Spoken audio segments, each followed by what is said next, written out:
and today I just wanted to talk about flowers that are easy for people with brown thumbs. Actually, my backyard is my most favorite place ever, so I am really trying to learn as much as I can about the flowers that live here, so that I can make sure that they are successful and that they continue to make our yard beautiful. Today I want to talk about 5 of the easiest flowers for me that have been successful in this backyard and have not required a whole lot of work from me. Now, I'm a little over the top sometimes. I talk to them, I sing to them, I'm a little bit crazy. When they die, I try to bring them back to life. If it's a flower that I just am not successful with, I just don't have that flower in the yard anymore. I move on to a different flower. So I'm going to talk about the ones, like I said, that have been really good to me and have been easy to maintain. So the first flower I'm going to talk about is the celosia. They look like Christmas trees. I have a few of these. I have, let me say this as well.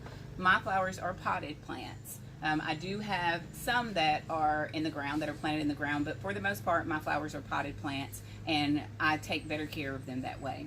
So, and that way I also can keep them a little longer because I can bring them inside, take care of them, and I don't have to spend a fortune when spring comes around the next year because I still have those flowers. So, back to the celosia. I have a couple of these, a few of these, and actually potted here. There are 4 on my patio, and then there are some out in the yard that are in a large planter. These look like tiny Christmas trees to me. They are very easy to take care of. They require direct sunlight, which is good for me because I don't have time sometimes to be moving them all over the place. That's another reason why I like the potted plants, because it's easier to take care of them, move them if they need to be in shade, if they need more sun. I just try to figure out what works best for them, and these love full sun in my backyard. But celosia are very easy. I don't have to do a lot of pruning. Matter of fact, they've been here and they've been existing, and there's very little I do except talk to them and sing to them. All right, that's number 1. So this is the hibiscus. I have several of these. I have one that's in a huge planter out in the yard, and then I have a few small ones on the patio. They have beautiful blooms. They are my little Shapahara flowers. They remind me of the Audrey too, the way they bloom, and the bloom only lasts about a day or 2. They're beautiful when they bloom, and then you come outside and you see that, and you come back the next day and it's shriveled up. But the blooms are beautiful when they bloom. This one currently only has 1 bloom, but there are 4 other little buds waiting to bloom, and when they open up like Audrey to feed me, they are beautiful. The hibiscus also does not like wet feet. You actually can water it really good at the beginning of the week and maybe not even have to water it again for a few days, except when the temperature is really, really high. But they don't require a soaking. They don't need your attention all of the time. They also like a little bit of shade, some sun. Mine currently are on the patio, so they get some sun a part of the day, maybe 4 or 6 hours a day, and then they're in the shade. Very easy to take care of. I haven't had a hibiscus plant to die on me ever. They actually can come in even in the winter time so that you can continue to have them for the next year. All right. Then we have the Caladium. I call them elephant ears. I guess other people may too. As you can see, they look like elephant ears. This is a very, very simple plant. Now, I've seen these in people's yards planted, and they grow super tall. Right now, mine are in pots. I may transfer them to the ground at some point, but it's growing so beautifully. Even if I wish you could see on the inside, there are several new leaves blooming on the inside of this. Easy to take care of. When I see that there are some that are not doing well or wilting or turning yellow, I just prune those so that there's energy that goes towards the ones that are actually still living, or new energy for ones that are going to bloom later on. The Caladium also loves sun, but does require some shade, so I have to move this one a little bit. That's been my experience with them. Some people have them in full sun in their yard. Mine, I kind of move around a little bit, but it is such a beautiful plant. I want more of these. This is my first time having a Caladium this season, and so I know that I will have more of these at some point. All right, so this is the Petunia.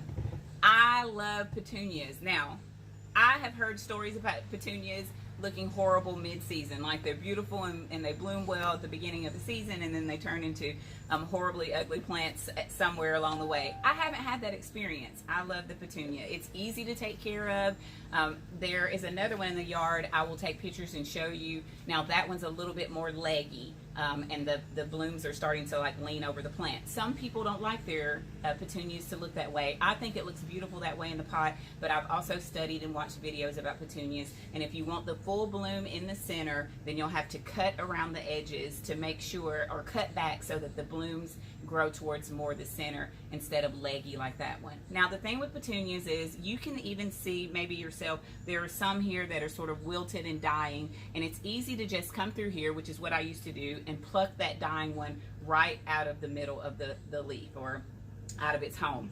Now what happens is that's okay, right? Because your flower is going to continue to bloom, but where you removed that particular petal or those leaves or that bloom, that flower thinks its lifetime is over, or that particular stem, I don't know if I'm wording this correctly, and it'll create a bud in the center that looks sort of like a Hershey drop or something, and so your flower there will not be another bloom in that area. So it's best to prune. Instead of just pulling those out, you can prune that whole area, that whole stem, and start to cut away. And even if your flower looks like it's dying and it doesn't have a lot of pretty colorful blooms, you can cut away. In about 2 weeks you will come outside and you'll be amazed at the beautiful blooms that you have. Petunias are super easy. They are in full sun here at my house. I don't know how they do in other people's yards, but they're in full sun.